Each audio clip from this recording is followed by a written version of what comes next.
that extraordinary thing is what differentiates those who I feel like are truly successful versus those who aren't, and that is discipline. If you have the attitude where every moment is an opportunity for growth, you're seeing that you're always going forward, you're always moving forward, that every moment is a gift. People are afraid of failure. You can't learn how to walk without falling. Your innate gifts are not necessarily to dictate what you're meant to do in life. You needed to learn how to lose so that you would understand the work that it takes to win. All right, we're live. We're doing this. I'm so super excited. I'm so excited about doing this. I'm so excited. Talking about it for a long time, and I'm so excited. This is the first time I'm ever doing this. I think this is the same goes for you. You were here before, right? What were you doing here before? Oh, someone else had invited me to speak about some things before here, but this is the first. I mean, it was someone else's show. You know, that's your show. This is our this is our show. This is our show. I guess we should introduce ourselves to the people. If you like, I mean, real quick, like I'm David Berman, and David Berman, and I'm gonna bold name. Do what I can to do justice to the content that we hopefully can get out to the masses here. Sharon, I'm Sharon David Kushner. And I'm on the same page as David. Yeah, here to rock and roll. Have these conversations. There's no script. There is no plan. There's no agenda. We don't really have a list of topics to talk about. But I figured we'd dig right in. And I really wanted to talk about something that so many people come to me and are looking for meaning in life. And it always kind of comes down to, what is the meaning in life? Like, what are we doing here? Why are we here? Why are you here? Why am I here? How do we get here? The whole 9 yards. But I think the most important part that manifests itself in our day-to-day actions and what we think of ourselves, what others think of us, and how we behave is, what is the meaning, right? I wonder how many people actually think of that question in life, if they even come to that point where they have the freedom to consider what their life means or what the meaning of life is. I think as humanity has evolved, as we've, as I knock the microphone, as we have elevated our standard of living, obviously over thousands of years, I think that we as a society are in the most adapted place to actually think about the meaning of life, because we're not necessarily struggling for food, shelter, the basics anymore. I think a lot of people have that, covered. And at that point, they're like, okay, well, what am I doing here? It's amazing you say that. The more comfortable we get, the more we have the comfort or at least the luxury of actually thinking about certain things as opposed to just being slave-driven. Yeah. And yet we're still slave-driven. Oh, yeah. Right? So beyond slave-driven, but... And I think that definitely lends itself into the conversation about our meaning here. Am I the slave, or do I have that slave mentality? Is that interesting? Have I been taught that slave mentality? That's so interesting. I was just thinking now, let's say we have a king or a slave driver and a slave, who's more apt to think about the meaning of life? Right? Yeah. So if you have that slave mentality, you're probably less apt to think.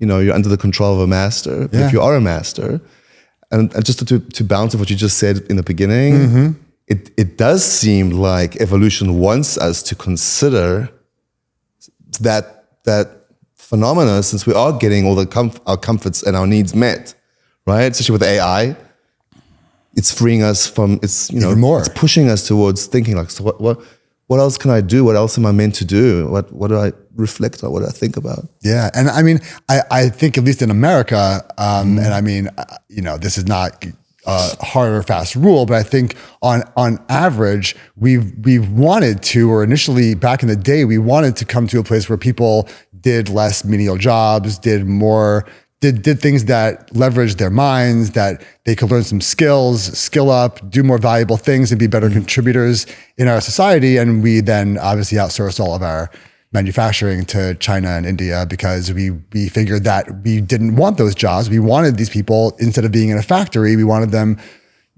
contributing more, learning more, getting, greater, more valuable skills that are going to make us more of a commodity. Our commodity is not our people. The commodity is the IP that we come up with and the way that we are able to build and produce and then sell to the world based on that. And I think in a lot of cases we did that, but we left a lot of people behind, right? We have like huge industries here. Like we have, in tech, everyone, was all up in arms about the whole TikTok thing because China, I don't have TikTok. I don't have an opinion on the matter, but I do know. Interesting. So one thing I also don't have. Yeah, also, but I do know that Google and Apple and Microsoft and like the biggest tech companies on earth, for the most part, are American companies. And so in a lot of ways, we succeeded. And we do have some of the greatest, most technologically advanced things on earth coming out of the US.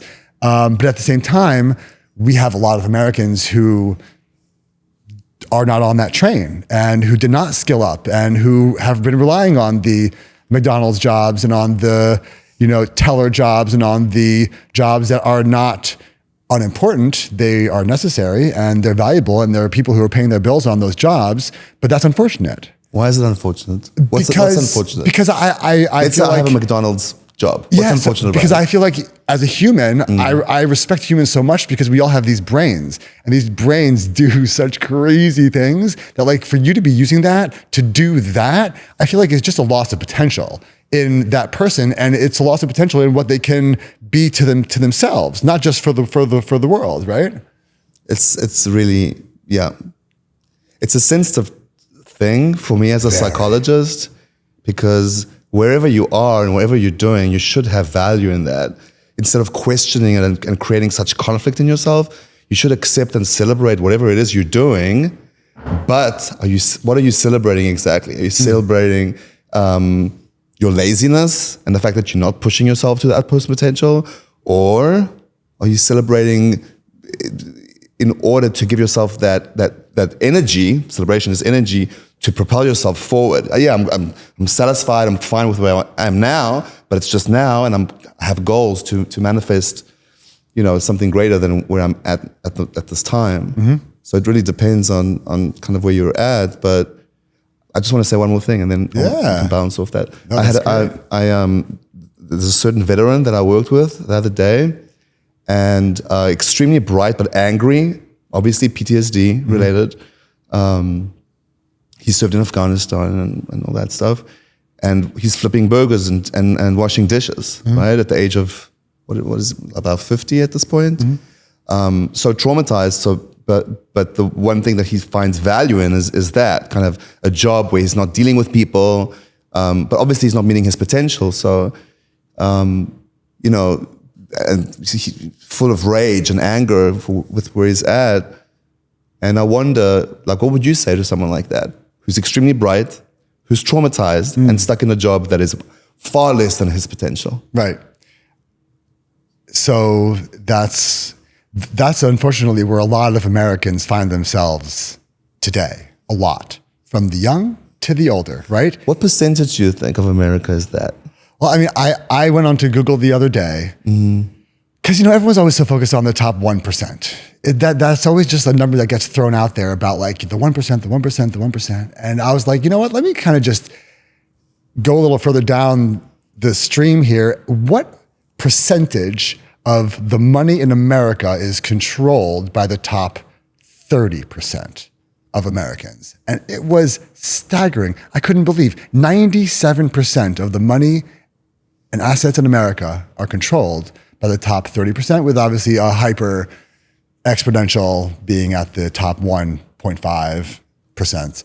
And that really means that, 70% of Americans are living on 3% of our resources, of our money.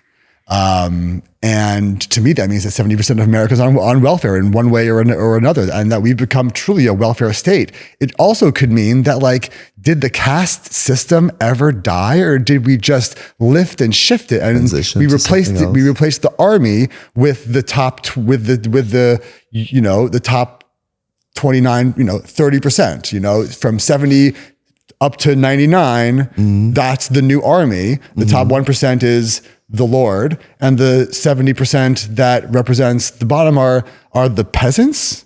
And I mean, and they're all, dependent in some way on either welfare or they live, very, very simple lives. And which, by the way, amazing, kudos. Money does not buy happiness. It buys luxuries, but it does not buy true happiness. Because at the end of the day, I know people that thought that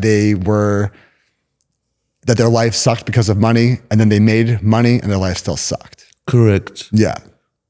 Well, that's kind of we value that so much in the West. We almost teach that and indoctrinate our children to believe that accumulation of things equates to this deep satisfaction called happiness. And capitalism is a double-edged sword, not just socially in that way, but it stymies progress.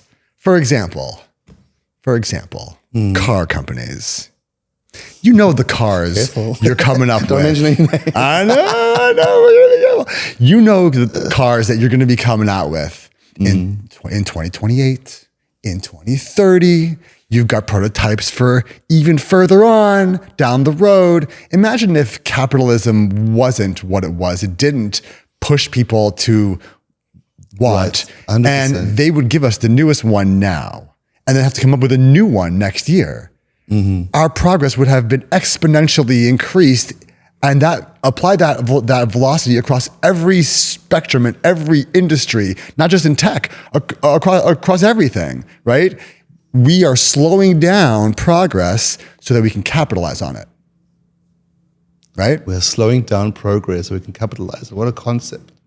Elaborate on what you mean there. So with the cars, I gotta buy the 2025 and then the 2026 and then the 2027 just to get to the one that I really want, which is coming out in 2035, which is already a prototype.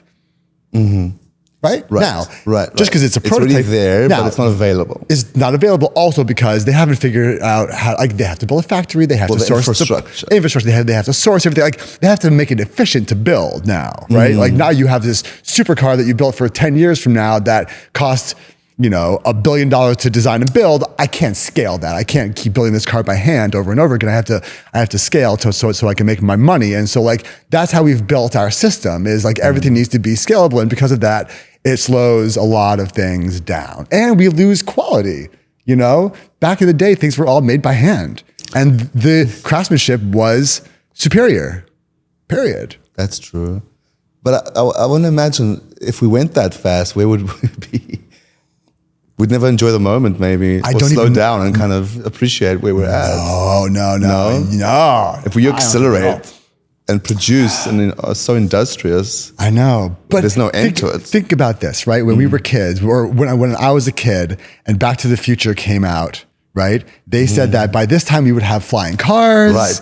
We'd have all. They expected things to kind of move, right? Yes. And I think in some way, I think everyone did. And I think that the fact that it's been taking so long and things still look the same as they did way long ago is why are we going so slow? You got to factor other variables. So many variables. Right? So many variables. If the human race was only consistent of elite, maybe, but the human race consists of people who are still barbaric, clearly. But do you think that there's potential to increase the percentage of humanity that are elite? Because honestly, I think that everyone should live to a higher standard and have. And we will. And we will. That's the kind of. So, but I'm saying is that this slowdown because of capitalism also slowed down humanity's ability to increase that ratio to make it so that we have so that we flip it and that 70% are the ones who are controlling everything and that there are only 30% who are unfortunately are not able to maintain a higher standard of living for whatever reason. And by the way, the menial jobs are jobs, and I believe that they're important in our system because, for example, high school, college kids, you want to make an extra buck. it's a good stepping stone while you're waiting for the job or for a few hours to drive Uber to whatever. Like, these are not hard jobs. These don't obviously take advantage and challenge the human mind, right. but they serve a purpose. They serve a purpose. They serve an absolute purpose. And in today's society, without them, that 30%, that 70% would probably be even greater. Probably be even greater. But that's our challenge of we have to flip that. We have the minds. We have the minds. We all have these great brains. We just have to harness and use them. Unfortunately, our education system, at least in America, is archaic and so that broken. So that begs the question, those people who are elite and who are running the show and influencing the show, what are they influencing the show with? Oh. Are they doing something to serve what you're talking about, right. to propel the human race forward, to change the education system, to influence? Yeah. So, I mean, I think that there are in my mind, there's you are one of the or the other. You're either someone that is a purist and that wants to contribute for the right reasons, for the right things, so that we could all flourish together. And then there's people that want to weaponize their status and their resources so that they can protect it and defend it, so that they can keep this, grow it, and kind of bring maybe their cronies along with them. I don't know, but there's definitely a lot of the elite clubs around society that we definitely see that kind of behavior. And because they're a small percentage, the bigger number lies in the majority, and therefore they're intimidated. Oh yeah, it's intimidating. Yeah, millions of people against a small group of people.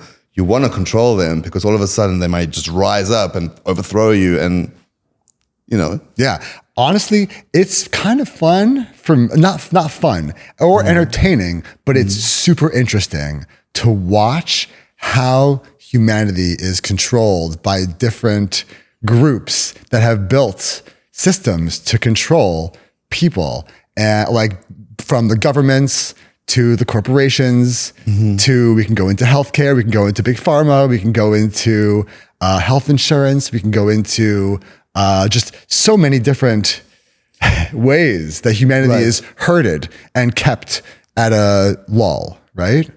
And controlled. Do you think it's transitioning away from that self-centered, greedy, master-servant mentality? No, I think it's only growing. I think that people are, unfortunately, and it sucks because I wish that it would be going the other way and that society was on a level morally that they could morally justify and say that, like, I'm above this. But the people that they look up to in society are not giving them that kind of message. They're giving them a very different, opposite message. And while I believe that every man should be formidable and should be someone that is a competitor and that, right, like, we should be refined as well. And like, we should know when to harness and tame and when to come out with it. And I don't think that that's taught as much, or that our role models are kind of giving those kinds of messages. I think that they're kind of like, they're going hard. They're going hard. They're going hard at youth. They're going hard at adults, and I don't even know why. I don't even know where this messaging is like coming from and how it evolved to become this way, because it wasn't like this before. Music, movies, like media in general, I don't think it's very wholesome. I don't know. That consciousness evolved to this point. It was like that. It may have been, when there was symphonies and there was, people creating great art, graffiti, whatever it is, on the chapels, where like Michelangelo, where human beings were so refined, and that evolved into something else, Well, and were they refined, or was that just a cover for the heathens that they really were? Well, that's an amazing facade, right? And what a great facade. And have we just normalized the things that used to be risque, that used to have to hide behind closed doors? Now we've normalized that these are things that you can publicize and people are okay with talking about in So what they hid like behind closed doors it's come out of the closet, literally. Yeah. We've kind of we've almost lowered the moral bar in the name of freedom, liberty. Liberty, freedom, people being able to express themselves in ways that they didn't feel comfortable, and that that's a good wasn't thing, maybe. right? In many ways, I think it's a good thing. Necessary thing. You can't Necessary stop thing. that. But and I think like anything else in life, like a child that, you know, you give something, you put a bowl of chocolate in front of the kid. They don't just want one or two, right? They have now freedom to all of it. They're going to usually overdo it at the beginning, get a stomach ache and realize it's bad for them to have that much. And then they're going to moderate when they do it in the future. And I think that perhaps humanity's in the middle of that kind of phase, that process where we're kind of indulging right now until we feel enough pain that we realize that like we shouldn't really be indulging in things like that to the extent that we do. We should kind of have some constraint. I love that analogy. It's almost like the beginning of the human race was a baby at some point, and it crossed these different developmental stages. And now it's certainly, maybe it's going through puberty since it has this like gender, you know, sexual identity crisis, or trying to find its identity. Emancipation, right? We're going through a big change, and change is painful. Any kind of change is pain. It's how you kind of work through it that I guess defines, or how often you do it, that builds the muscle so that it's less painful as, you know, you go through life. But I think humanity is going through a major change. Probably started in the 60s. Yeah. I would imagine the Second World War, the Holocaust, for lack of a better word. But that certainly was it seems like it was the end of one era. You know, the climax, maybe of Catholicism, of monarchy, whatever it was, like communism. But then it shifted clearly in the 50s and 60s with, you know, the flower movement and the dawn of the, you know, new age. Right. You know, and so yeah, you know, we're definitely in interesting times, amazing times, and we're so fortunate, but at the same time, we're so stupid. Yes. No, I definitely agree that overall, and I think to your point, people are starting to wake up and realize, but I think a lot of people have been held back. They've been held back. There's been a kind of a curtain, you know, in front of them, and there's been a very defined path that they want you to take. It's easier being a servant, a slave, not to think for yourself, to have a master, be told what to do, what's right, what's wrong. For sure. On it's welfare. definitely easier. But at the end of the day, I think men, I think what makes as you know, if you're playing the masculine gender role, I think the masculine gender role is happiest when we work and when we succeed, conquer, kill. You know, back in the day, the hunt, right? That was how it manifested itself then. Nowadays, we are much more refined in the way that we hunt, hopefully. And I think the men that are able to see that and see the value in hard work and smart work and successes, and build the skills and the education to get there. I think that they definitely reap the fruits of their labor. They may have other underlying issues that plague them, and don't let them be the happiest versions of themselves. But I think that at the end of the day, we are happiest when we are successful, hardworking providers as men. Yeah. And I think that women are kind of not in that, gender wise, probably aren't so much, shouldn't be on that, focusing on those things. I think that women are, gender wise, are meant to be, they're the child bearers, they're nurturers, they're lovers, they're people that take care. And that doesn't mean that a woman can't be a formidable, educated, professional, successful woman. But I think that she shouldn't be pushed or forced to do that because of her circumstance. I think that the way that, best that society, ideally would like to see is, or what would feel most natural, I think maybe back in the day, maybe now because of changes, a lot of women have different perspectives, but it was basically that, you grow up to your fulfillment is in the fulfillment of others, your children, your husband, your family, right? And that made you happy. And it's a full-time job. It's a full-time life. It takes really... A lot of women were not happy with that role. They weren't. Right? That's why they fought against it. But were the women unhappy about the role because of the role, or were they unhappy about it because they weren't being given what they needed to feel fulfilled in that role? Meaning that a man in a relationship has to do his part for a woman to be able to be feminine and nurturing and soft and all the things that a woman wants to be and would give her fulfillment as a woman.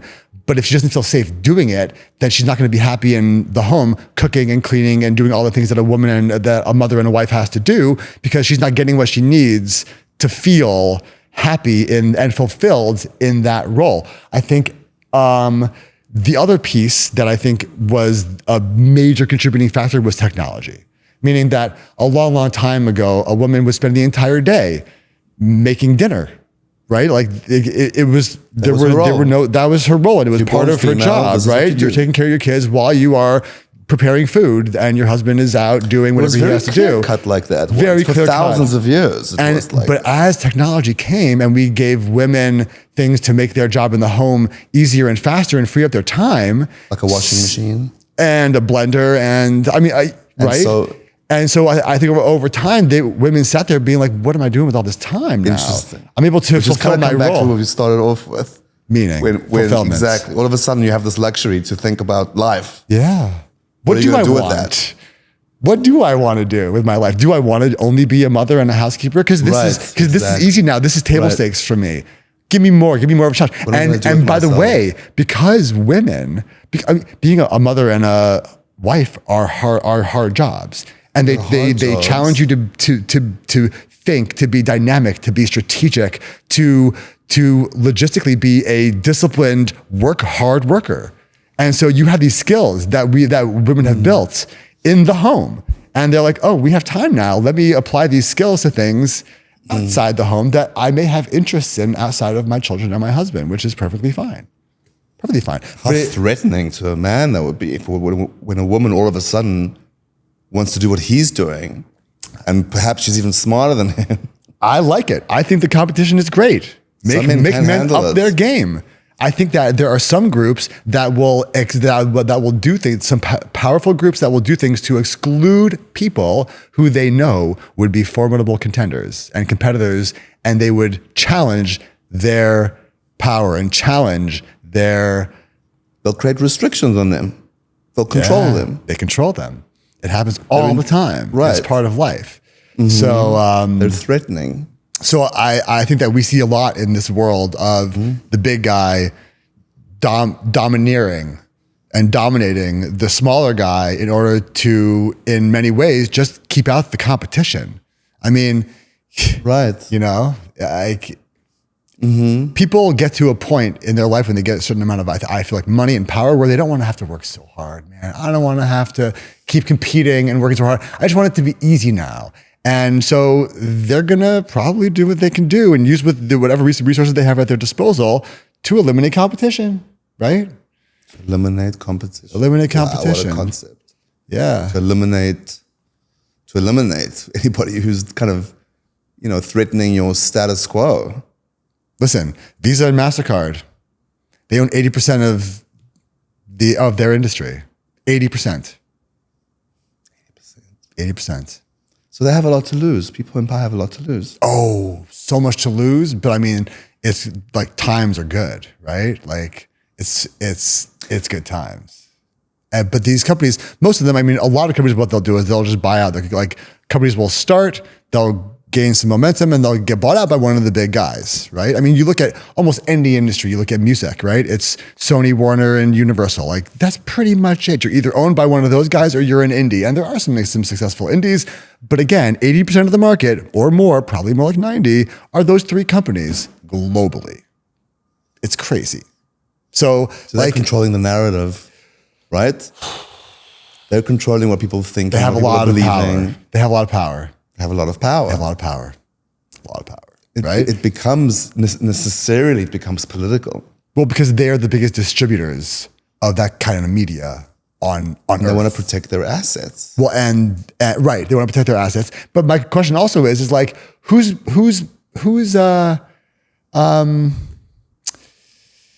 guiding them in some of their practices? Who's Their values, their cajoling philosophy. them? Who's paying them off to? Who do you Who are think? they owned by? Who owns these guys? Who owns these production shops and these distribution See, that's channels? an amazing question. Like, don't what is know. driving that? Who's driving that machine? Yeah, who's driving that machine? Is it 'Cause I'll actually tell you- one human, a few human beings who are sitting around like the Illuminati, as some people have resorted to believe, that are actually controlling this narrative? Oh, God. Or is it just a kind of consciousness that human beings are made of? Right? There's a part of us that is selfless and Yeah. wants to contribute and wants to see things grow. And this part of us is selfish and self-absorbed and wants to control and intimidate and eliminate.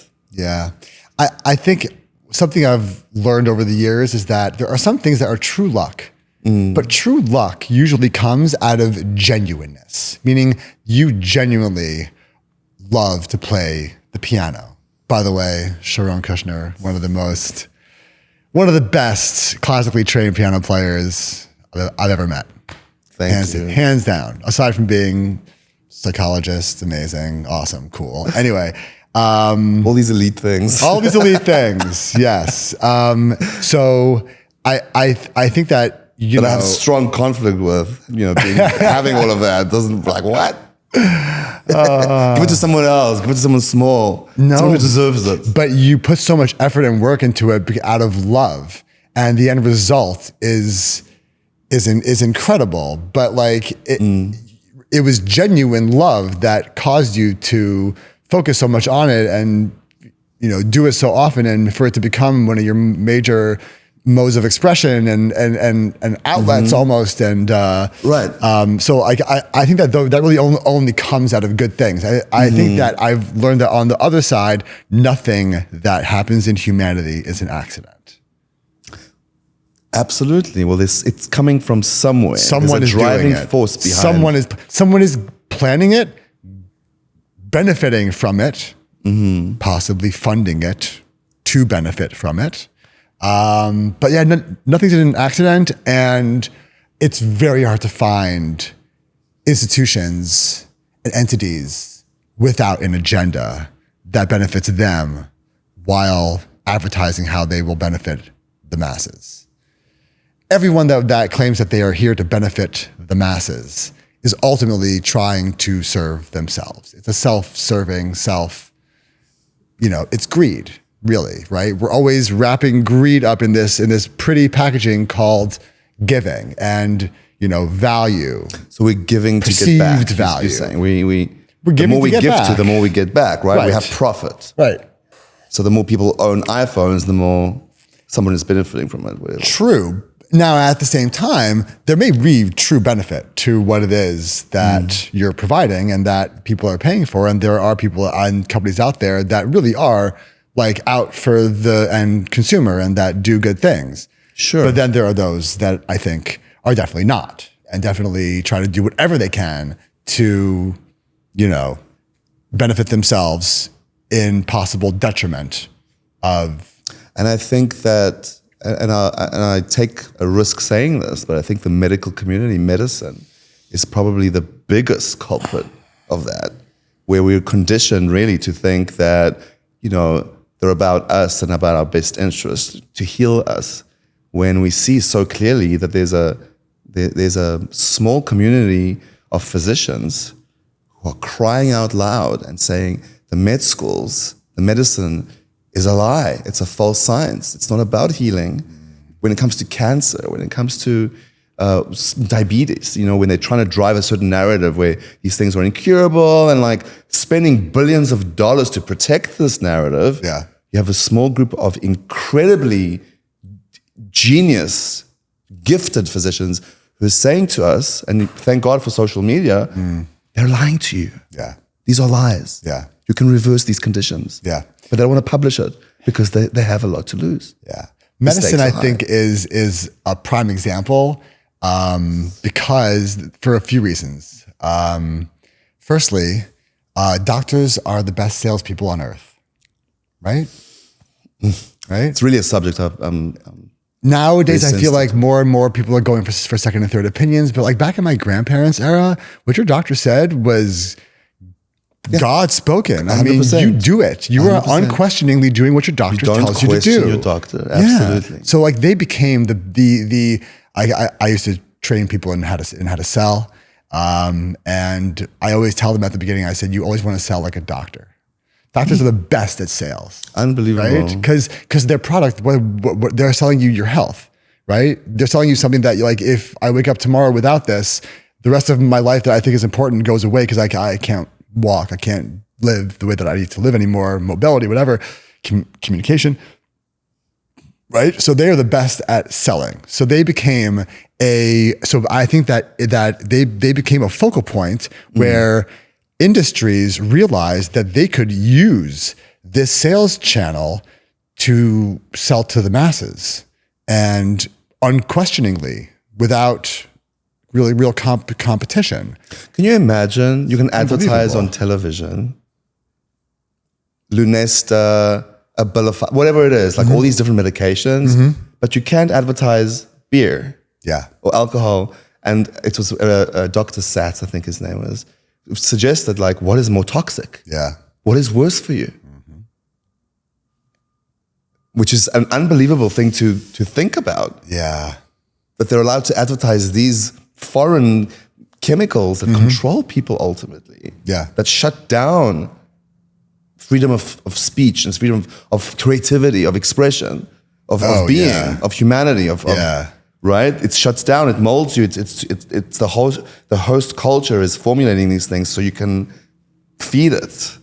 No, healthcare definitely became a mammoth of an industry with a ton of side industries that have come out of it. And to your point, I don't think it serves the consumer. I think it serves the industry.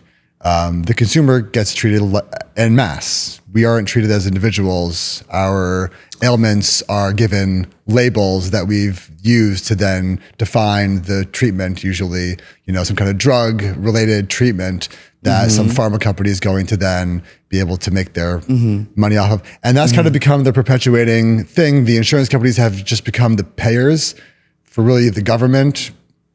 And it's just become this really self-perpetuating industry where they don't want you really to get out. Like they want you to get in and they don't really want you to leave. Like they want to keep cycling you in there because you will constantly get money from the government / payers. It's a guaranteed issue business, right? You convince people, you get people sick or they get sick or whatever the case may be. I mean, look at the food we eat. I mean, the food that people in America eat is horribly unhealthy. Which contributes to disease. Oh my God. And then you get a disease and then they're going to sell you drugs to kind of control the disease for a little while. Which begs the question, is the food industry complicit in big pharma's success? And well, it's an ecosystem. They're feeding one another. They're dependent on one another. But it speaks to your first point where you're up against a tremendous challenge where you're wanting humanity to grow and for people to be self-actualized. That's really what you're talking about. Yeah. But you're up against these other industries that are not on the same track as you. No. Right. And so I think bottom line when it comes to fulfillment and meaning, because, I remember I've had friends who have had to travel the world to find themselves. And I think that there's legitimacy to that, but they're not finding themselves. They're finding how other humans have found themselves and how they live and their models and trying to find some patterns that maybe they can apply to themselves because they don't really have that inclination. They don't have a way that they want to go yet. And they don't even know what's out there. They don't even know what's on the menu, right? So I feel that. But ultimately, your meaning in life is whatever you make it. Regardless of what you're born with, regardless of anything else, your meaning is whatever you make it. 100%. And so we are not born with intrinsic meaning. You were not born to be a piano player. Well, that's an interesting necessarily topic, theme, right? necessarily, right? Right. But if I have this innate gift, You've applied it to piano and to music and found great, huge success in it. But think about how many things that you could have applied it to that you didn't. right? That's my own battle. So my own challenge. it's how you wanted to manifest your fulfillment and your meaning and your self-perception as well, right? This is what I appreciate. And not to mention, music is in and of itself a cathartic, therapeutic thing that definitely, I think, pulls musicians towards instruments, towards music, towards whatever, writing, producing, whatever their, role. Your innate gifts are not necessarily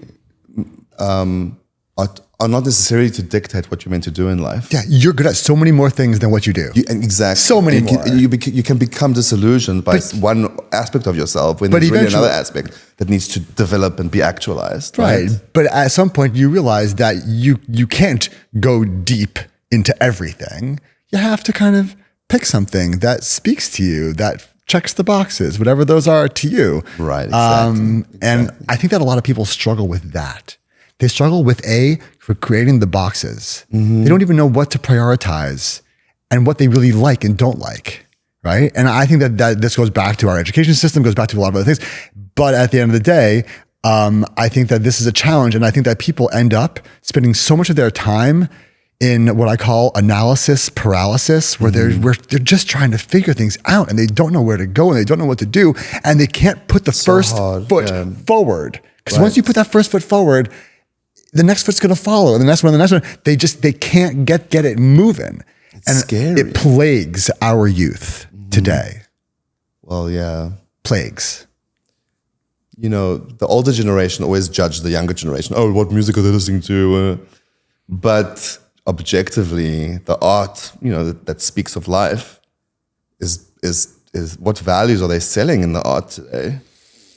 And kids are, they are the biggest consumers of music and film, of arts essentially, and they're consuming really poisonous ideas that remove them from realizing what it is to be a human being, to work and to actualize incredible talents. Oh yeah, they're getting lost in sex, masturbation, whatever it is. Yeah, I mean, I think I'm grateful. My parents are both New Yorkers, and I'm grateful that they had me, and I was raised in South Bend, Indiana, and it was in the 80s and 90s. It was a very wholesome, simple, happy upbringing. And I look at how kids are raised today, what they're exposed to, and I just think that there's this rush to grow up.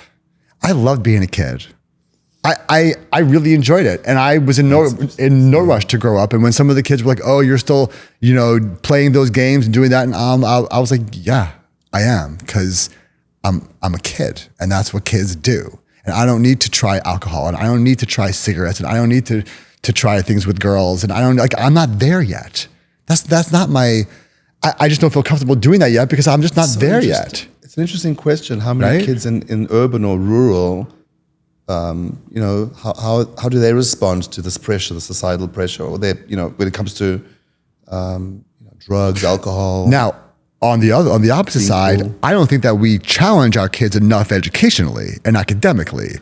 So that's such a mystery. I don't kids understand. can learn. Kids can learn young. They can learn a lot. They are smart. Why aren't we teaching them life skills younger? Why are we bombarding them with geography and history? Garbage. Right. Really different. No, I think our core education system we need an update. We need a refresh. I feel like it's been hundreds of years and we're still teaching the same way. We've got a teacher in the front. We got you at your desk and you're learning some lesson in the front. You got to memorize something, read a book, regurgitate it on a piece of paper, and then they give you a grade.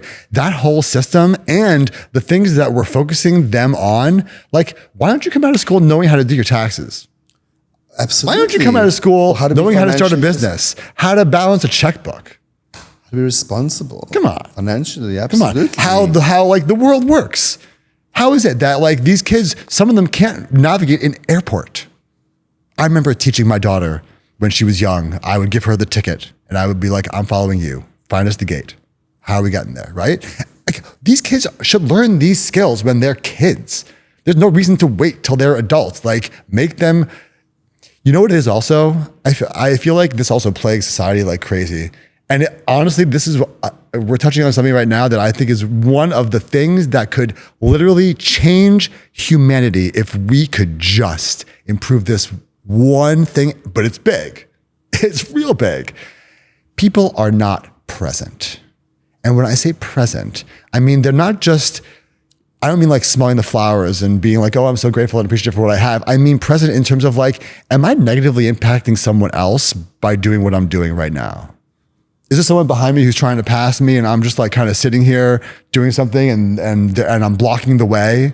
Am I sitting in traffic on my phone and they've gone and I'm just sitting here and the people behind me and I'm just like not present enough and don't care enough about anyone else to be a detriment to them, to steal their time?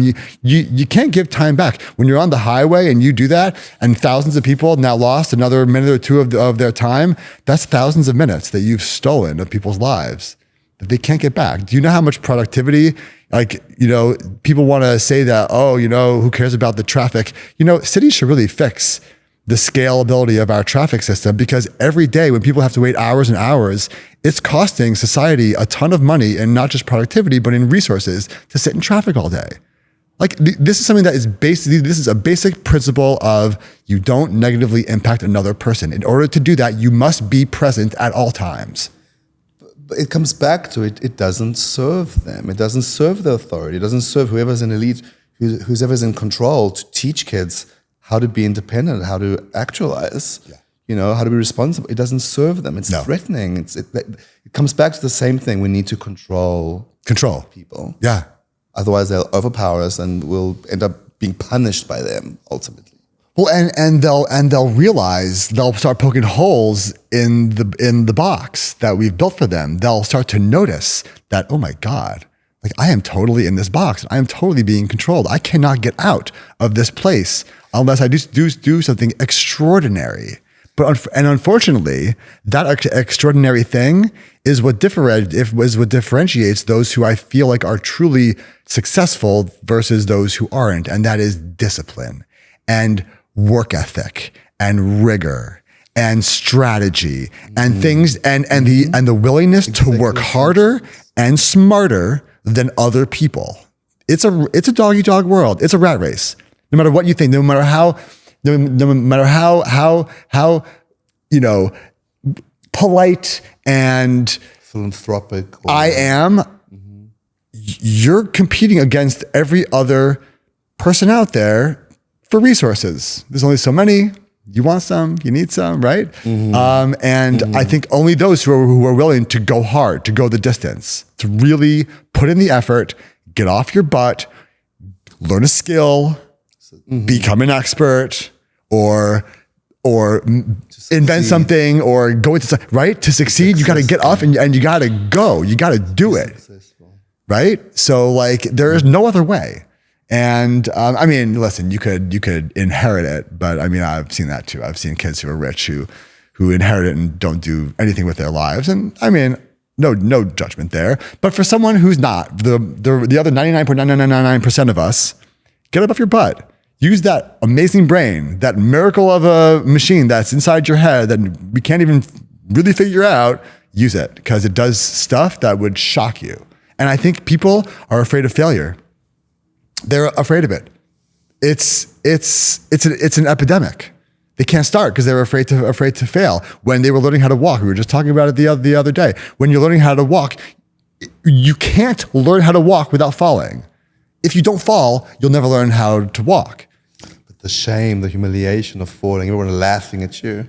That's what's at play. When you're a baby, you don't have that notion. Right. When you learn how to walk. But as you get older, you start to build, become aware, and choose shame as a response, as opposed to humility and I'm going to work and overcome. Right.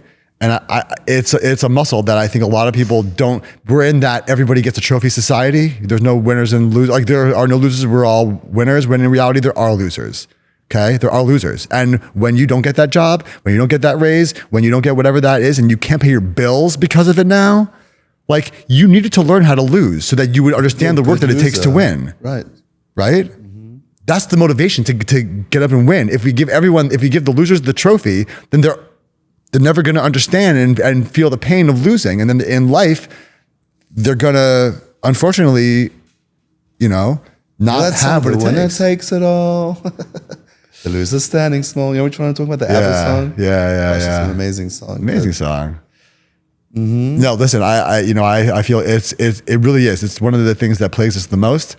And it's getting worse as society grows, as technology becomes better, as people start making, like people see, creators online, like Instagram people making all this money, YouTubers making all this money. And they're like, oh, wow.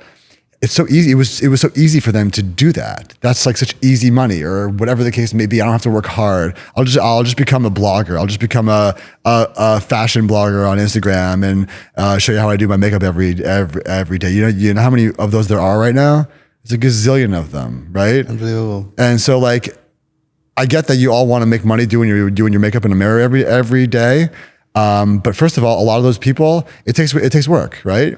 They have to like set up that whole situation, come to a studio or do whatever they edit it. Sacrifice. Plus, right? They're spending time all day. Like I have friends who do this for a living, and like they're always busy and they're never available because they're always creating content and having to build their brand, and they're working constantly. And I think that one of the things that I think society has also lost is that like I may work hard and I may sweat and I may bleed and I may cry, but I'm not going to let you see it.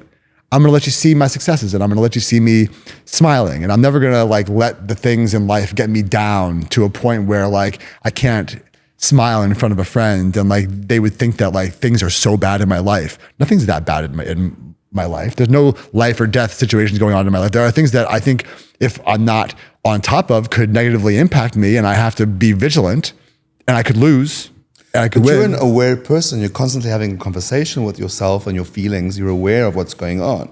It's not so much like you're suppressing it, because you know that you own your feelings. You know you own your challenges. You know what's going on, but you have the skills, the coping mechanisms to kind of, not wear your emotions on your sleeve kind of thing. Compartmentalize.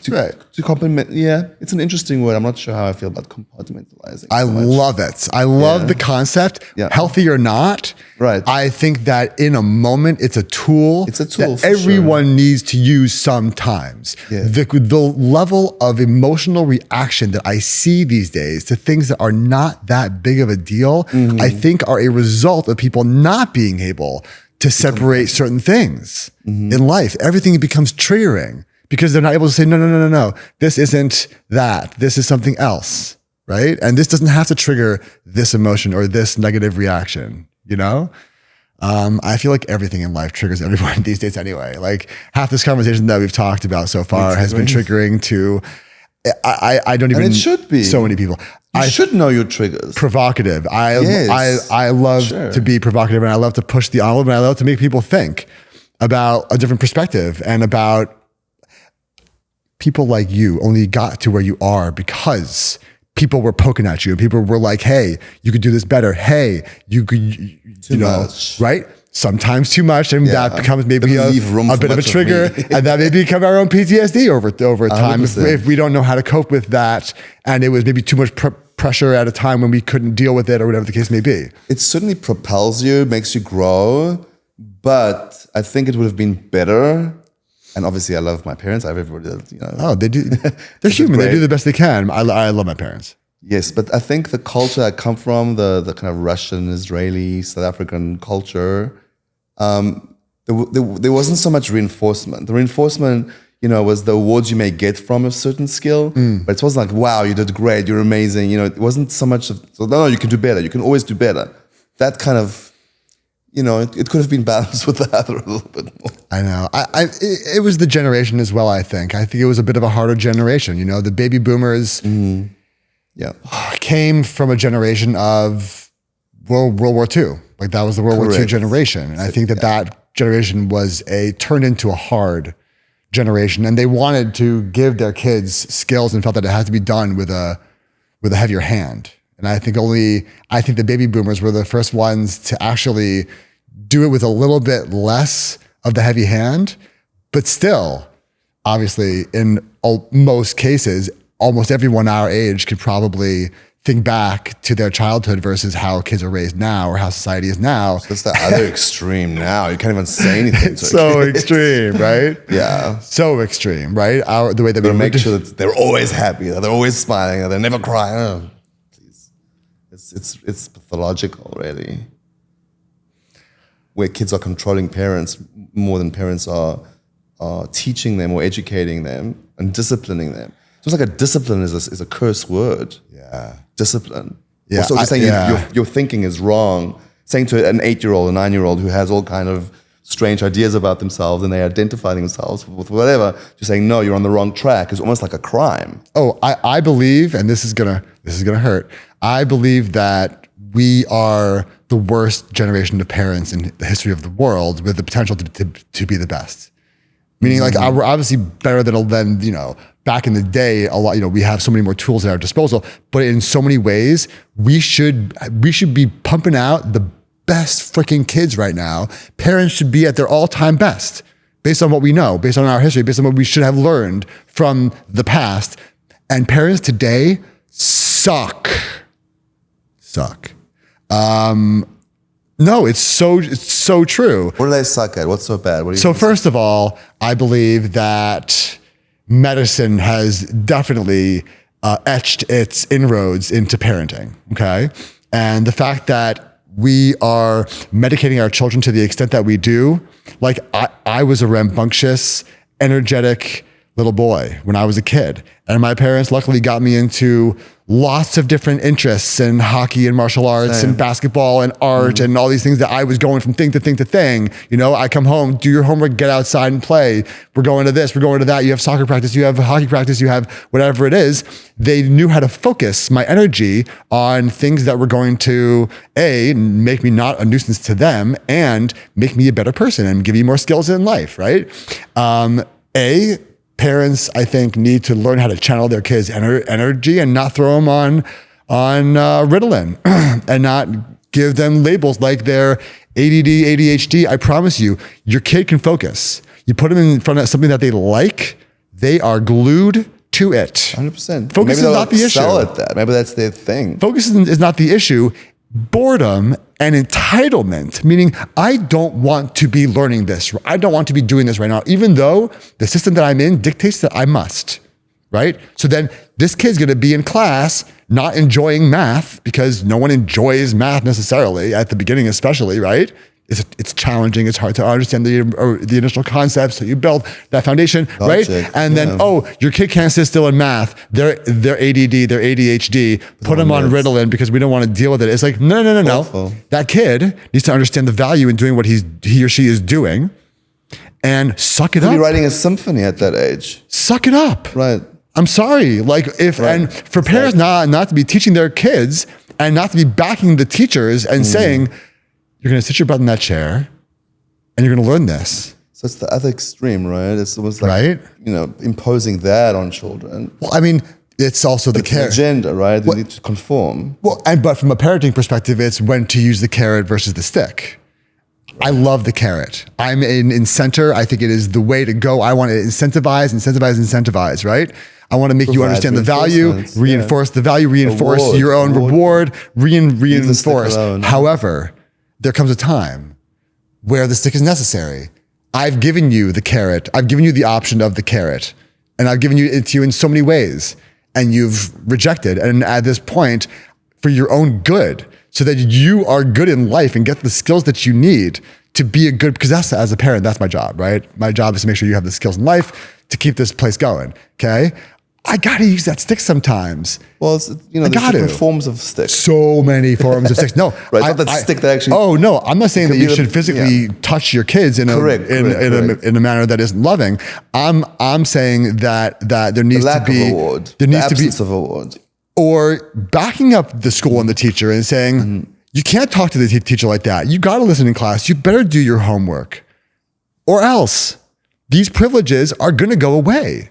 Right. Right? You got to earn it. You got to earn it. You got to earn it. Yeah, absolutely. And so I think that this is also, it also kind of goes back to the whole being present and not negatively impacting other people conversation, because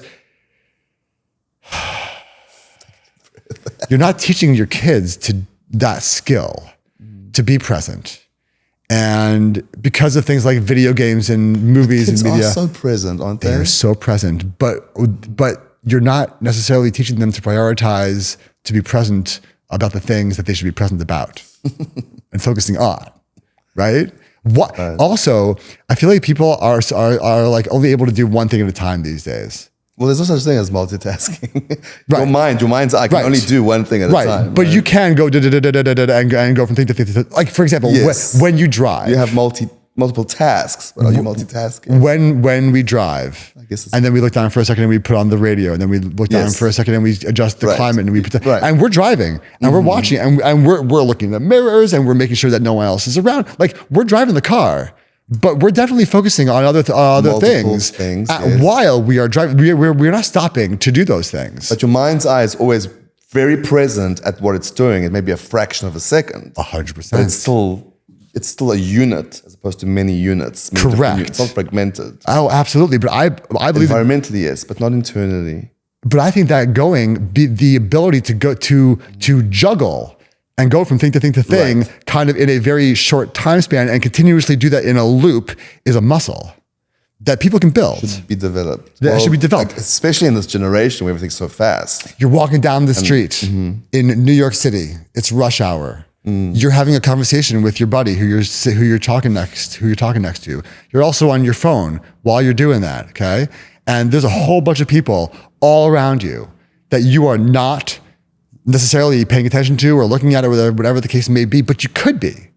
Meaning, you could be walking down the street and know that there's not a lot of room on the pavement here, and that we got people who are trying to get to work, get home from work, and I'm a tourist, so I'm gonna be cognizant and not be that guy who stands in the middle of Times Square at 7:30 in the morning during rush hour when everyone's trying to get to work, popping pictures of whatever. I'm gonna probably be cognizant of, like, oh my God, let me get to the side. Let me not, hold hands with 8 people, walking down the sidewalk. Like, right? I don't want to negatively impact someone else and slow them down because of what I'm doing. And, there's 9 million people in New York City. We all have to kind of be cognizant of these things, or else we're going to, rip each other's heads off, which happens often.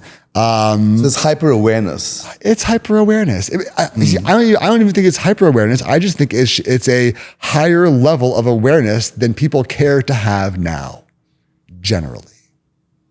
That it's too much. Yeah, that people don't have enough. They are not present enough. They are not cognizant enough in where they are in life, in moments in life, to avoid negatively impacting other people as they go. Now, it's a balance, because every dollar that you have is a dollar that someone else doesn't. So like, in theory, someone could come to me and say, hey, you're hurting you're hurting other people every day.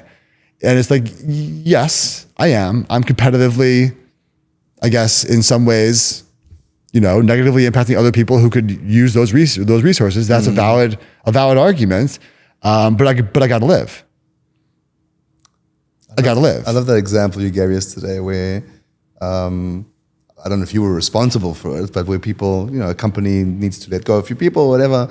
And having done so, it actually is a gift that it's a blessing in disguise, because it actually moves them forward. Hopefully, right? Yeah, no. When someone gets laid off from a job, I have been laid off from jobs in the past, and after you get over the initial, like, oh my God, whatever, like, as long as you see it as an opportunity and not a negative, because every time I've lost a job, I've ended up in a better place than I was before.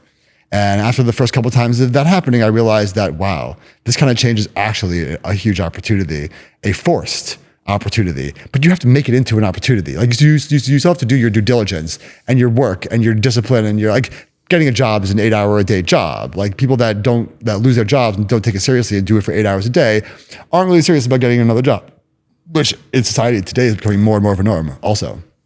I want to share something. Can I share something? Share, please. Because it's Louise Hay. What a fascinating woman, Louise Hay. And it was on Instagram the other day, and it speaks so well to the point you're making. But if you have the attitude where every moment is an opportunity for growth, and it's positive, whatever's happening now, and you train, it's a muscle that needs to be trained. It's a muscle. That you never give up, you never get down. No. You're seeing that you're always going forward, you're always moving forward. That every moment is a gift. Everything every happens to moment, you is a exactly. When you wake up, when you get up on your 2 feet, everything you do is a gift. If you have that mentality, you will never squander your life or your time because it's too precious, right? And it's not infinite. It will end, you know? But I think that also kind of, comes back to, understanding the value, right? Understanding the value in what you're doing in life to, help drive you down the path to be fulfilled, to succeed, to get, to whatever your, long-term plans are. It really kind of all feeds back into that one thing. But I think that the more that people realize that the more that they give to others, and the more that they help others in life succeed or just be good, the more it benefits themselves too. It doesn't just make you feel good. What goes around truly comes around. And I don't know the mechanics of that little process, but I know that I've seen it so many times, and I believe in it. How many times have you been in a situation where you just didn't know what is going to save you?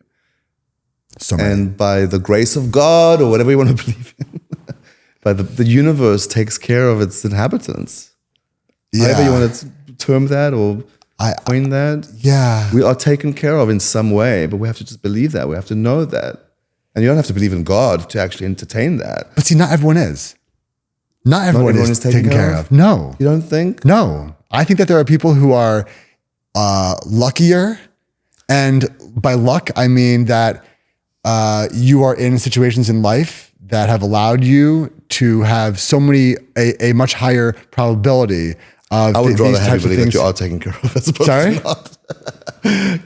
Imagine people would think that they're not taken care of. Those people who actually would entertain such an idea for them not being taken care of. I mean, I think there's so many people who are on the streets who are even they're taken who care are in some places they are, in some places they are, in some places they truly are not. You go to some if you're not countries, taking care of yourself, I think that's what you can choose not to take care of yourself. Yeah, and You then can choose to turn down opportunities, to walk away from opportunities. and that eventually at some point things will not get better for you. You may just end up if you give in to that, succumbing, if you believe that, if you succumbing to. And I think that as society grows, more and more people succumb.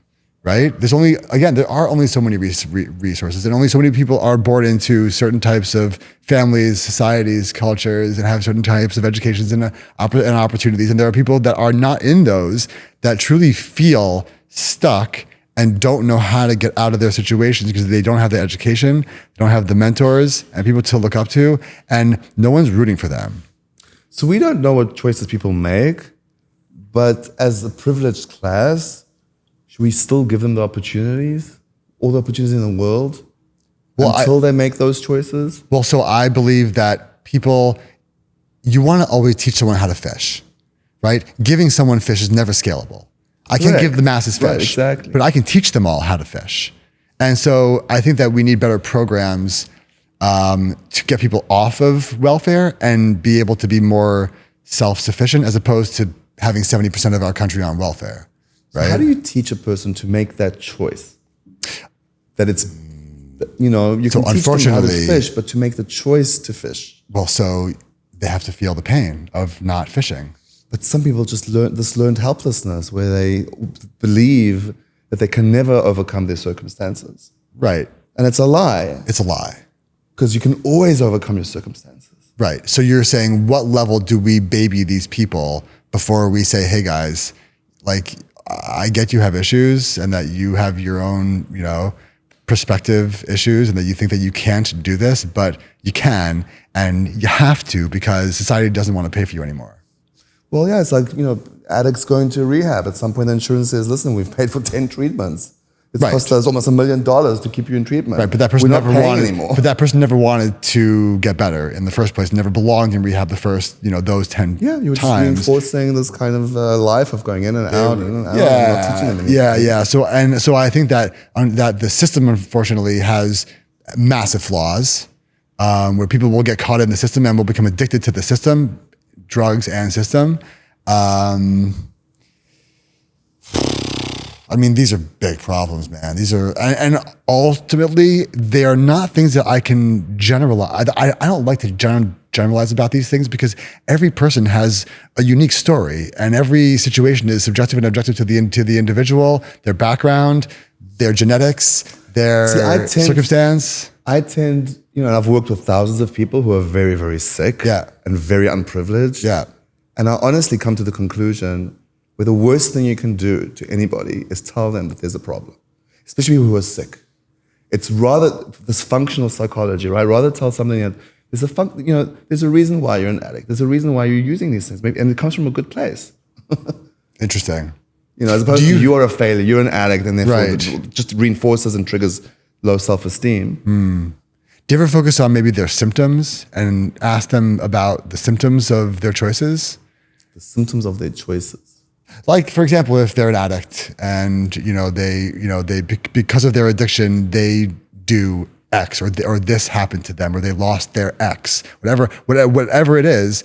Do you ever, instead of focusing on you have a problem of you seem to have some symptoms that have a root cause of some kind, like you have some pain that's going on in your life right now. Let's focus on that pain and kind of circle around the dot as opposed to attacking the dot first. But I mean, I guess that could be just as much of an attack as going after them and judging them, right? People do what reinforces their identity, their ideas of themselves.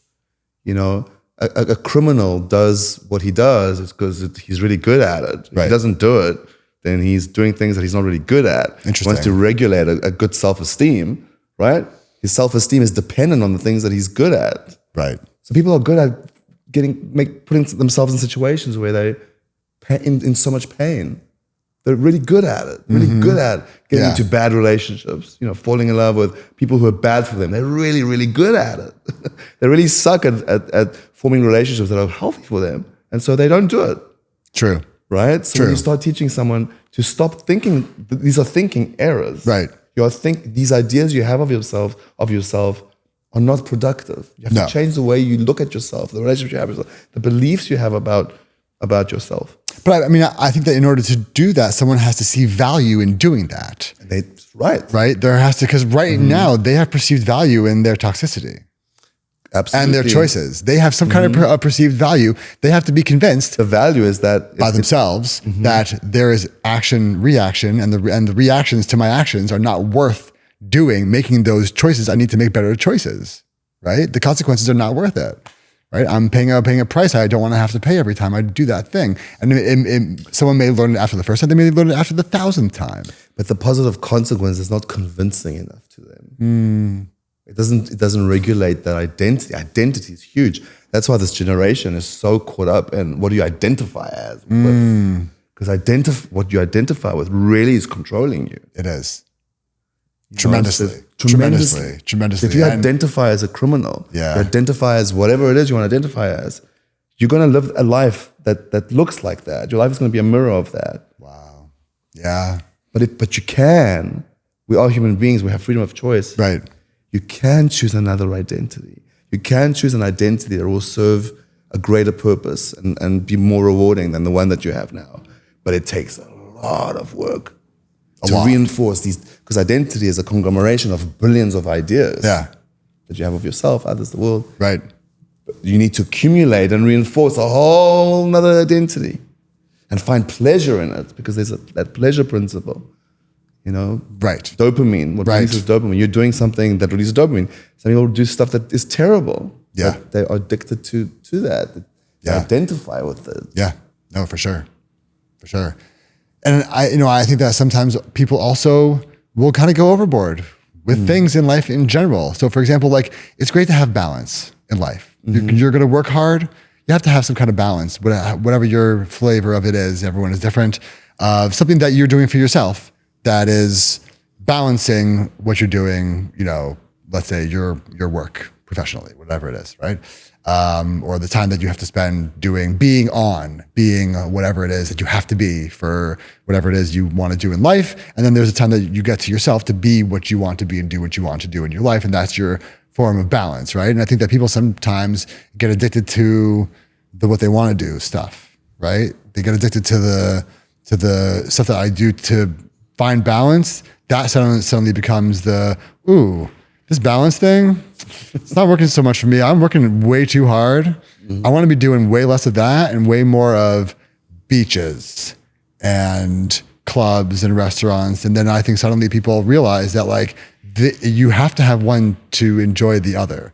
There is no balance if you're not doing the work and not doing and your balance should in theory be commensurate with your work, right? If you work real hard, you're going to have to find real significant ways to offset and balance all the giving that you're doing and all the things that you're justifying doing for the greater good or for, your own bank account, let's say even. But at the end of the day, we all need me time. All of us need me time. No matter how valuable the time we spend working is, we all need me time. And other time. And other time. Listen, we can label balance, right? We can label however we like, right? Whatever your flavor, whatever your. And some people need more me time. Oh yeah, everyone's different. Some people really hate being by themselves. They have to have distractions. Yes, they can't stand this unbearable lightness of being. I mean, some of them I think is their true disposition. Some of them I think is just a result of their experiences, and they may be. It was never appreciated. Whatever self they were left with was never good enough for them to just enjoy. Interesting. Good enough to themselves or good enough to those around them who they look for validation from? They invalidated themselves. It wasn't really ever reinforced. Wow. Right? So they just don't find themselves interesting enough to be with themselves. Yeah. That's so interesting. It's scary. Yes. It is. Because I think the greatest joy, great works of art, breakthroughs in science comes from people who are by themselves, with themselves. The revelation that occurs, that comes through, is in aloneness, in oneness. That's really when you experience the oneness of being, of you, of your aliveness, your soul. To have a relationship with that is the ultimate. It's the ultimate kind of gift or journey. Apparently, if you mix it with narcotics or psychedelics, you get even greater things sometimes. Don't even take it. Right? Well, that's why psychedelic medicine is just huge now. Oh, yeah. Because it allows for that knowing of self. Yeah. As opposed to psychiatry, which is just the most barbaric thing in the world.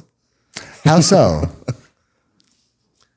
Psychiatrists, fancy themselves as kind of masters of psychology and the human brain, or self for that matter, and they're not at all. They're servants of the host culture that are spending very little time with their patients, getting to know their patients, and dispensing drugs to make them conform to the host culture, to make the host culture big. It has nothing to do with making you a better person, an actualized person. They're not interested. Psychiatrists are not interested in spending hours with you, getting to know you, getting to know what is really creating conflict that doesn't need a chemical, that just means removing something from your environment. Yeah.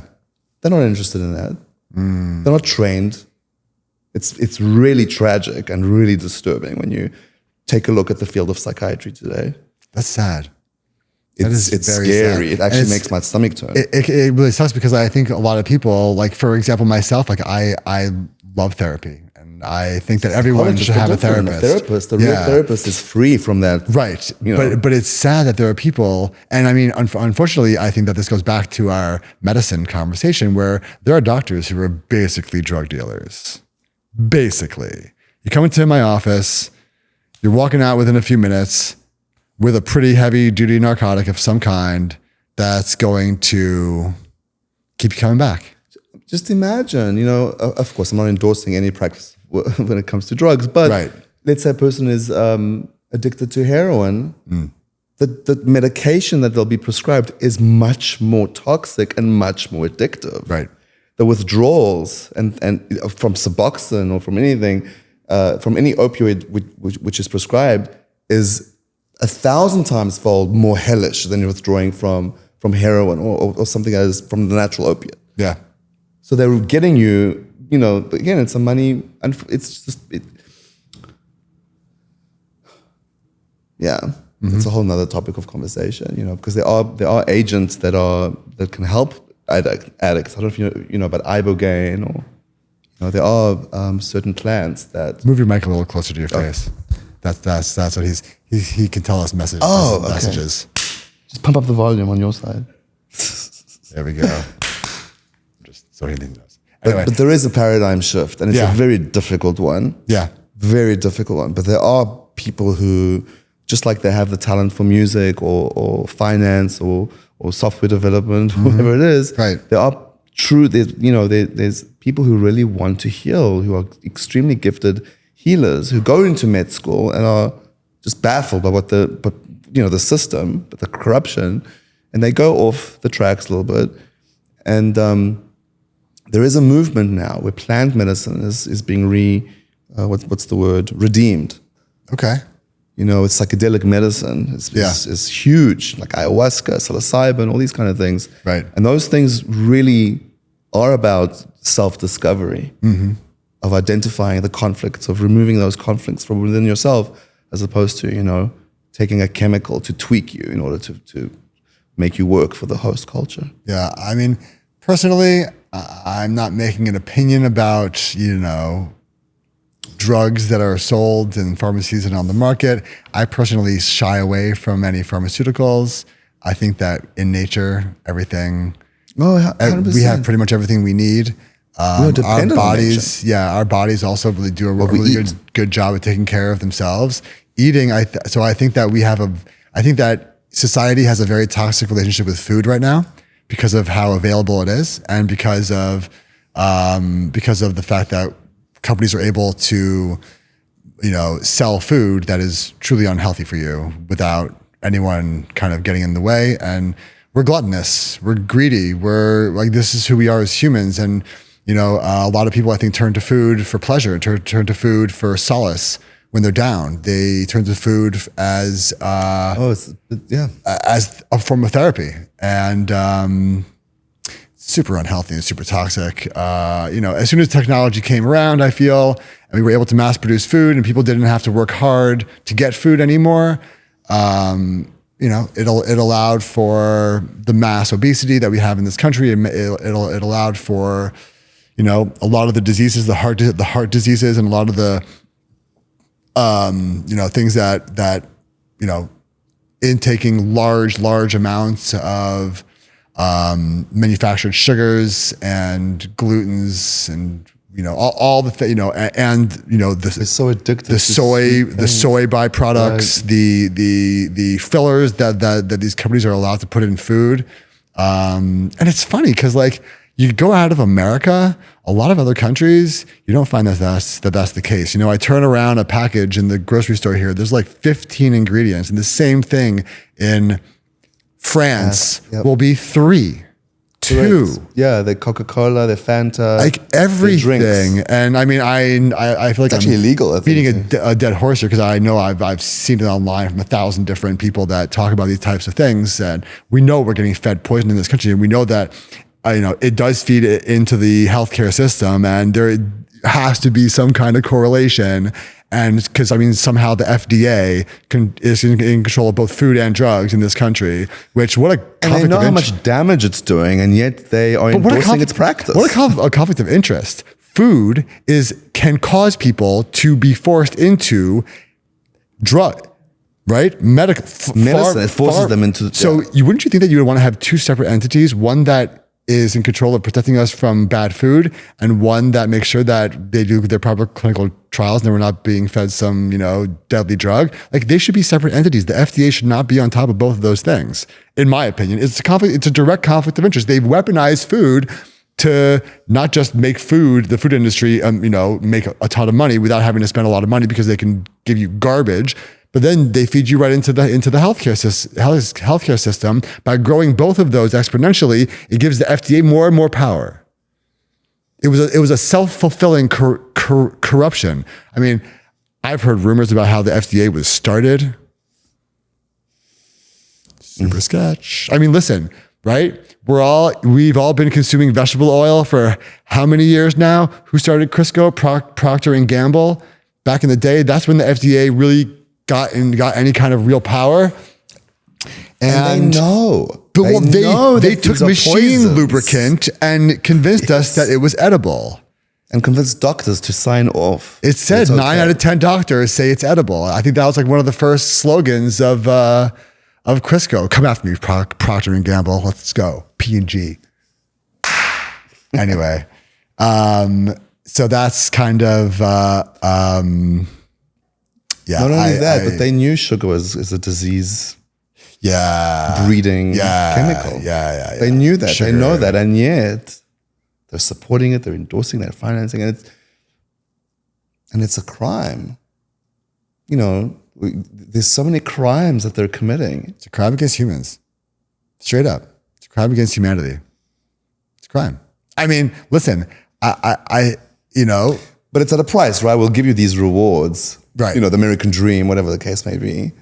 Well, no, listen, you pull up, you get There's a price to pay. you get your delicious, juicy burger with the fries and your soft drink, and it tastes so good going in, and it feels So scary. It feels so good. It's that home convincing. food, right? It reminds you of all the good, yummy, right? Persuasive. And then you want it again the next day and the next meal and more. And you get obese. And you want And then two you get now diabetes. because one doesn't do it for me anymore. My stomach, because now I want two at a time because I need more, and it just grows and grows and grows, and it comes to a point where you are addicted. You're addicted, and you're Beyond developing addicted. bipolar, and it's feeding into your ADHD, and it's creating all these disorders, and they know that it is. They know.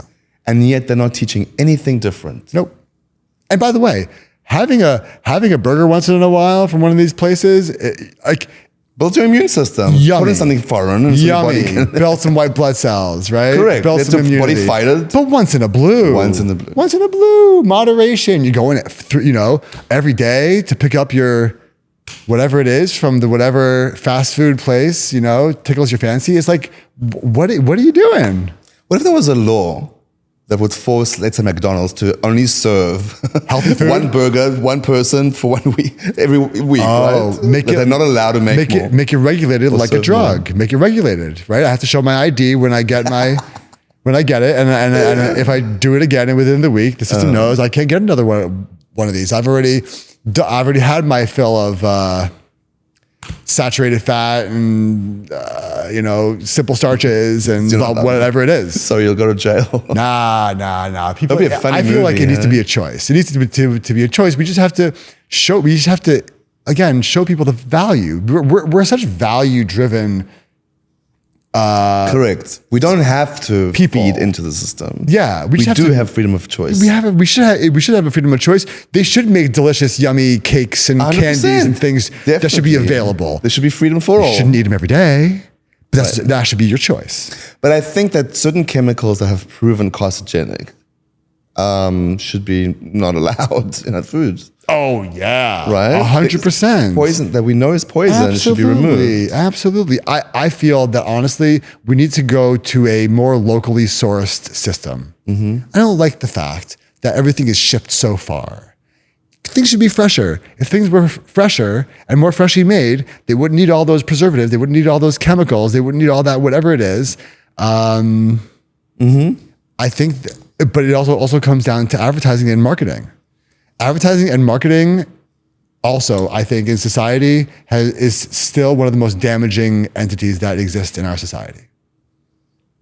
Marketing and advertising, the way that companies are allowed to market and advertise to us. If we had just as much money as they do, Could we overpower the system and change the world?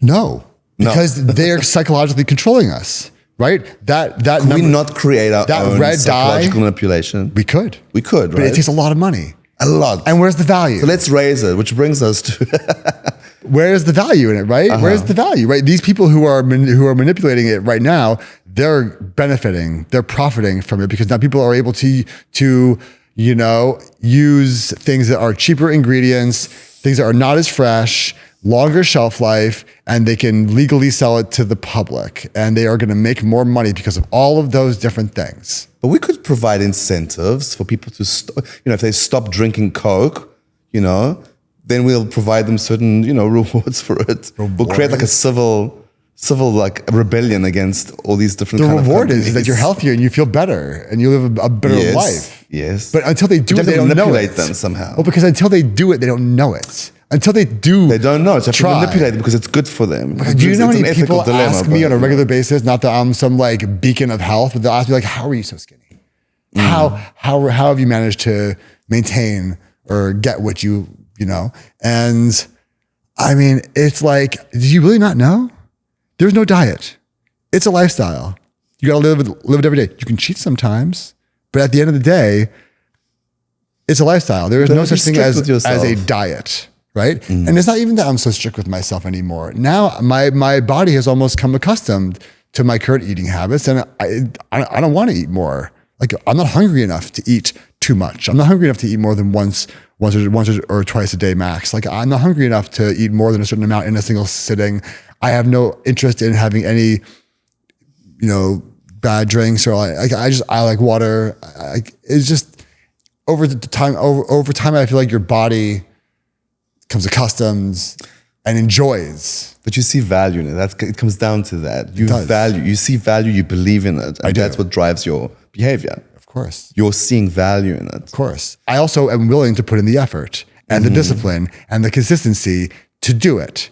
If you don't have the muscle, if you didn't build the muscle to overcome your human instincts, your animal self, right, and apply discipline every minute of every day until it becomes muscle, you may not be able to do it. See, that's so interesting. Yeah. People would rather be their animal self, this chaotic, instant gratifying machine. Or ignorance is bliss. Right? They just don't know. They don't know what the other side can be. They're so unhappy with that. But they don't know how. They don't know how unhappy they are because they don't know how happy they could be if they put in that effort. Right? You don't know how unhappy you are unless you have to delay experienced how happy you could be. Right? Or maybe seen someone else be happy. I don't even know if that's good enough. Right? You really have to buy into it, and we can do it. We can buy into whatever we want. It's a choice. We are the best self-manipulators. So what's the meaning of life? Whatever you create it to be, right? You leave your stamp, your imprint on this world. And if you wanted to be that you were sitting on your couch all day playing video games and didn't contribute anything to anybody, then that's your choice. And if that gave you fulfillment and that is your meaning in life, then that's your meaning in life. If you were someone that has, is passionate about whatever they're passionate about and goes after it and somehow puts their little imprint, whether it was by helping people or by entertaining people, by being a beacon of strength to people, by being a beacon of happiness and light to people, whatever your gifts may be, I think that you have to define for yourself. Correct. What meaning do you ascribe to it? Yeah. You are the defining factor. You are the defining factor. When you're born, people are, so I hear so many people like, oh, I'm trying to figure out what I was meant to be. You weren't meant to be, first of all.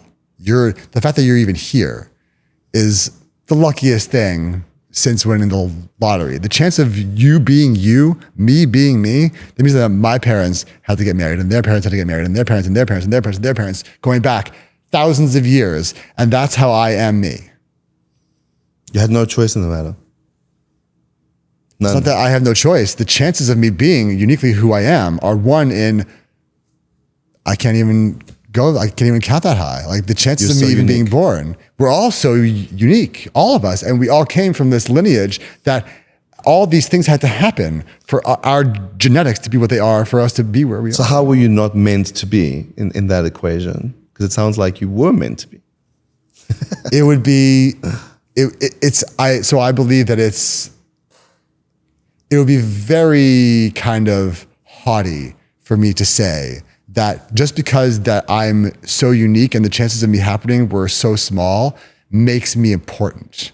It doesn't make me important or special. No? It just makes me unlikely.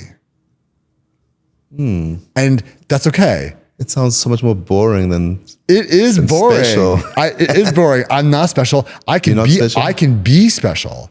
I can become special. You just want to inflate that, right? You have an issue with inflating that to be kind of ego. There is no, right, you are not intrinsically anything. You are intrinsically nothing. You have to become whatever you end up becoming in order to be something, right? Something from and make choices to use your skills towards certain things to be whatever it is that you want to be. Hopefully you pick skills that you're good at. Hopefully you like what you're good at. I find a lot of people like things that they're not necessarily good at, and that their genetics and they are not predisposed to be good at what they enjoy. And it's like, you want to dig in towards your strengths. You want to be strength-based, not weakness-based, right? Yeah, you want to make your weaknesses less weak, but your strengths are already strong. Are supposed to serve you. Leverage your others, strengths, for sure, right? And I think sometimes people are sometimes motivated by media and by other people who they see, and they're like, "Wow, I want to be that guy." And that, yes, and it's like, right. You don't have what it takes to be that guy. You don't have the looks, you don't have the height, you don't have the strength, you don't have the whatever it is, you don't have it. We're moving towards that. We're moving to like the Facebook era. We're moving to the celebrate ourselves rather than celebrate others. Yeah. I think so. I think we are moving towards kind of every person really starting to actualize their responsible self. Yeah. You know, that they're the captain of their ship, the master of their destiny. I think we are moving towards that. We are, but then I think what's happened is that people are getting stuck because they're like, who am I? What am I?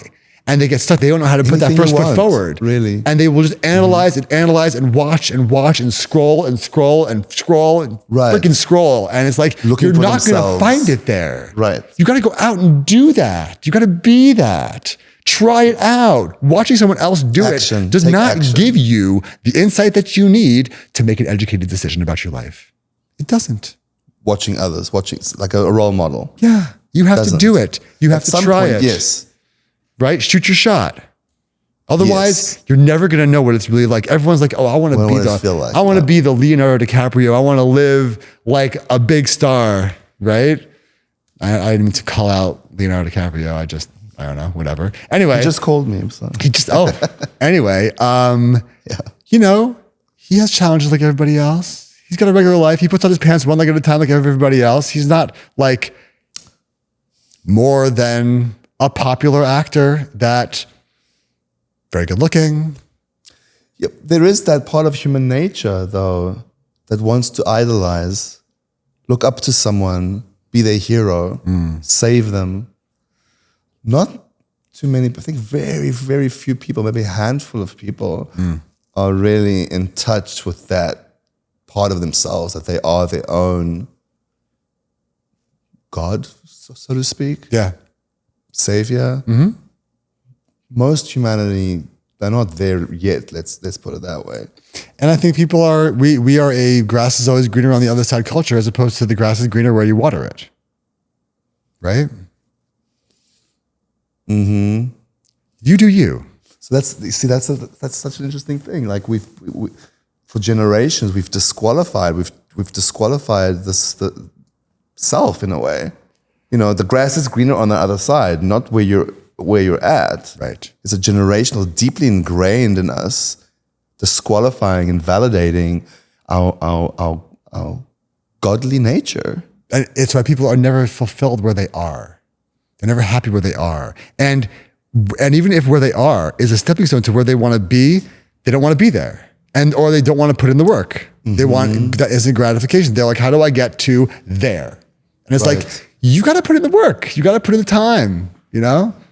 And the question is, what's the right work? You know, when I see people that are clients, patients, whatever the term may be, who are so lost, they're really lost from themselves. They don't understand that being alive, wherever you're at, whether you're privileged or unprivileged, is such a celebration. You're alive. It's like the gift of life. Who's ever told you? Where did that come from? That you just invalidate that you're suicidal? Where's that foreign alien idea? You know, where something is greater than you, that it's sucking your life force. That you can't say, "I'm happy. I love being alive. I love who I am." That's all. I think that is the most important thing. Jealousy drives us. Jealousy drives humanity, and social media has allowed for people to enforced it. Well, not just to enforce it, but I don't have this, you have that, right? To highlight what they have and what you don't. And somehow, even though everyone seems to be poor, everyone seems to have iPhones or these expensive $1,500, $1,000 devices, and sign up for, you know, they're on the site and they can then go see what everyone else has, what everyone else does. Streets, like people who are homeless basically have. Homeless. At least have iPhones. Like, it's crazy. It's not, because our society is, I can't even explain this. Well, in LA, you drive through like those sketchy neighborhoods, poor neighborhoods, but they're driving BMWs and Mercedes-Benz, right? And they can't even afford it. And somehow, because there is this force coming from somewhere to dehumanize, right? Yeah. You're not good enough. You have to do this. You have to be that. Right. And I think some of it is coming from competition. We all want to trash talk our competitors. You know, you're not good enough. I don't want you to compete against me. Some of it is, I think people don't put enough effort into building their skills and experiences and their mind. And that's what's up, right? And then I think you have some that just fall through the cracks. And I feel like the cracks are getting bigger and bigger, and more people are falling through. You know, everything that we're saying here is nothing that we're inventing. We're not creating anything new that hasn't been talked about, discovered, thought about, taught, learned, written about. You know, I think we're just trying to kind of, you know, bring things together and bring logic and our opinions in a lot of cases to, you know, what everyone already knows or may not know. And for some of those, this may be educational. But at the end of the day, I don't want anyone to think that, you know, we're some authority in any way on what we're talking about. Not we at are all. simply expressing our opinions and kind of, you know, based on our life's experiences and where we came from and our cultures and religion and all that kind of stuff. So, and talking about things that you probably hopefully think about and wish. Hopefully, it's about. interesting. Hopefully, it's, you know, provocative, and you know, not everything we say is going to necessarily be something that you agree with, and that's good. Tell us about it. Comment about it.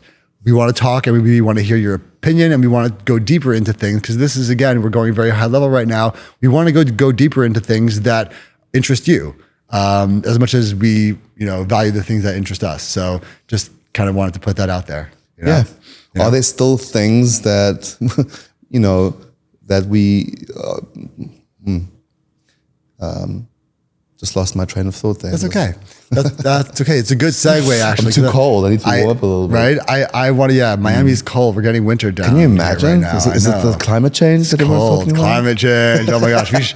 We're going to table climate change for a little while, because I got a lot of opinions on that kind of stuff. But I wanted to end this session talking a little bit about relationships, about the challenges that currently exist in society, maybe some of the root causes of those things. And so I just want to kind of talk about, and I'll start off with, I did a little bit of research on Google, and again, it's on the internet, so I can't speak about the accuracy of the numbers, but in New York City, in, you know, that area, there are about 9 million people, and there's well over 1 million single, eligible, valuable women in New York City that are really all looking, or, you know, in some way, shape, or form for a partner over 1 million. I mean, it said 1.8 million, but I'm gonna a lot of single ladies. I'm gonna get conservative about it and say over 1 million.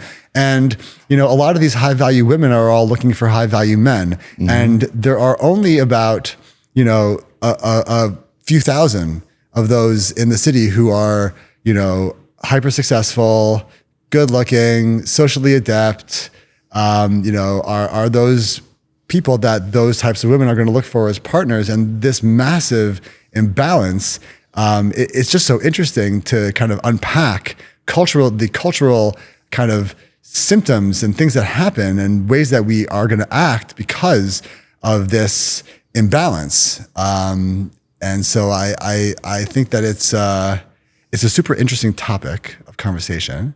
And I think that what it's done in many ways is it's caused a society that there are some people who shy away from competition and who don't want to compete and who are going Competing for the woman, you mean? compete for the man. It's no longer is it the hyper successful man competing for the woman. It's the other way around because there are so few hyper successful men. And I mean, let's just talk about for a second why there are so many more, high value women. Well, what's happened to the men in our society? What's happening to the men in our society? What's influencing that? Well, so are they underachieving? That's a good question. In society, are we giving them a platform? Are we giving them a place to be hyper successful en masse? Or is it only going to be that top 1.1% that are really going to be the ones who are going to be the most valuable and attractive for a high value mate?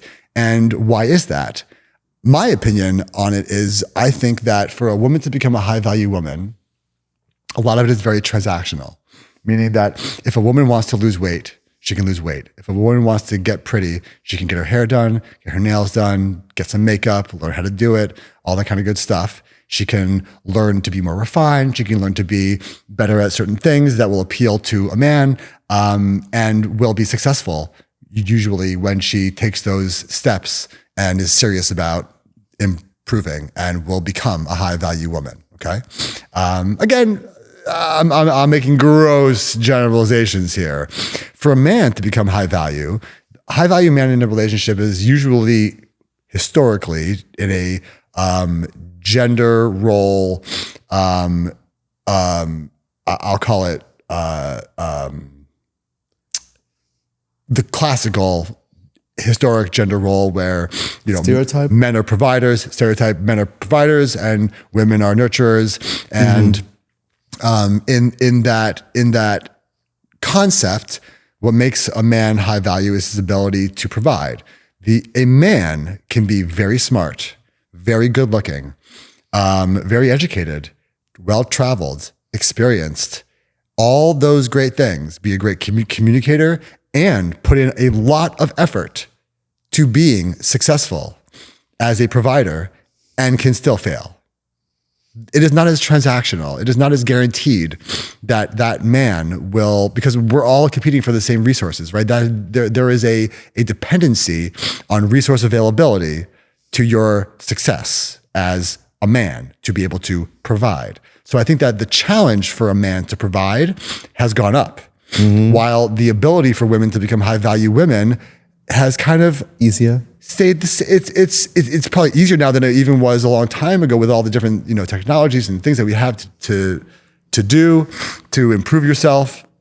I think that it's actually become easier over time for women to become high value, and it's become harder for men. And I think that there are some other competing factors, right? But ultimately, I think that that's one of the higher contributing factors to the discrepancy. But then to your point, on the other side, why isn't society making more high value men? I don't know. What do you think? I have no idea. It's a sensitive topic. One would say that this over feminization of society. Interesting. And unless the masculine role has been devalued, has been so heavily criticized as hypermasculinity. Somehow it's been labeled as toxic, right? Masculinity it appears today to be something almost less valuable, less valued, less appreciated. Interesting. So I mean, just to kind of talk about that concept in and of itself. So does that mean, do you think that historically people expected a man to act like a man, and that wasn't considered toxicity, that was considered to be you expect to meet a role. formidability, Yeah. right? Yes. You are a formidable man, and therefore that comes with these traits, and that's not toxic. That's you being a man. Whereas now, you think that sensitivities have grown so much that people are offended Yes, it seems by offensive. masculinity, by extreme or just normal, masculinity, and that because of it, and because of society's lack of acceptance of the hypermasculine man, men feel that they need to be less masculine and take on more feminine traits. Yeah. And men are more apt to think less of themselves, I think, in today's world with this over-feminization that's going on. But why? I mean, if they feel that their role has truly changed, then I mean that begs the question. Anyway, I think time is pretty much up here for the first episode. This has been amazing. This has been awesome. Right. It's been And awesome. I cannot wait for the next one. And We'll bounce off this topic. yeah, and I'm supposed to do a shout out that, subscribe, comment, share, watch. Don't be afraid to ask. Please. To express. Any topic is open here. We are super non-judgmental 100%. and open to your feedback and open to your criticisms. And We want to hear your voice. We want to be your voice. yeah, that's really it. I want to talk about what people want to hear and try and see what we can What do is your to opinion? add some value to whatever that is from your perspective. So